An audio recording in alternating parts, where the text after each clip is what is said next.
আমার না একটা বন্ধু ছিল, সে বন্ধু ছিল সনাতনী, আর আমি হচ্ছি মুসলিম। আর যারা বলে দে হিন্দু खतरे में है, হিন্দু আসলে হিন্দু खतरे में नहीं है, आपका सोच खतरे में है। আজকে আমরা ছোটবেলা থেকে বড় হইলাম, এক থালিতে খাইলাম, একটা কুশিয়ার চাবাইলাম। আমার বন্ধু আমাকে দেখে খাতরা महसूस করেনি, আমার বন্ধুকে দেখে আমি খাতরা महसूस করিনি। তো আপনি কেমন করে বলতে পারেন হিন্দু खतरे में है?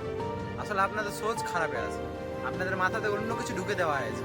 তার জন্য আপনারা সবসময় ভাবেন যে মুসলমানকে থেকে আমাদেরকে দূরে থাকাটাই ভালো, কিন্তু আসলে এমন হয় না বন্ধু। মানুষ একে অপরের কাজে না আসলে না এই ভারতবর্ষ হইতো না। আজকে মানুষ যদি এক অপরের কাজে না আসতো, আজকে এই ভারত দেশ তৈরি হতো না। আজকে ওই আমরা ইনকলাব জিন্দাবাদ বলছি না, কালকে আমরা ওইটাও বলতাম না। আজকে ইংরেজের রাজে থাকলে আজকে তুমি আর আমি হিন্দু মুসলমান ভেদভাব করতাম না, আমরা আজাদির জন্য লড়তাম, আমরা ক্রান্তি নিয়ে আসার জন্য লড়তাম। আর তুমি বলে দে মুসলমানের কাছে হিন্দু खतरे में है, আজকে বলছে হিন্দু मुसलमान खतरा है। असले ना, तुम्हारा सोच खतरे में है, अपने सोच को ठीक करो पहले बंधु। हिंदू मुस्लिम के बीच से निकल के देखो, बाहर का जिंदगी बहुत सुंदर है, बाहर का जिंदगी बहुत आरामदायक है। तुमको तो वो नहीं करना है अपने।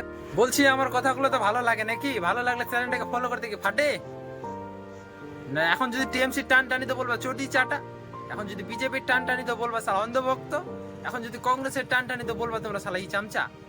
মানে ভাই আমরা এমন বাঙালি আছি যে বাঙালি জারি টান টান মারা, গালি তুমি খাবাই কেন? তুমি হচ্ছে বোকাচোদা আর আমি হচ্ছে বোকাচোদা। ঠিক আছে, দেখা হবে পরবর্তী একটা ভিডিওতে। Thank you for watching this video and take you. জয় ভারত, জয় সংবিধান।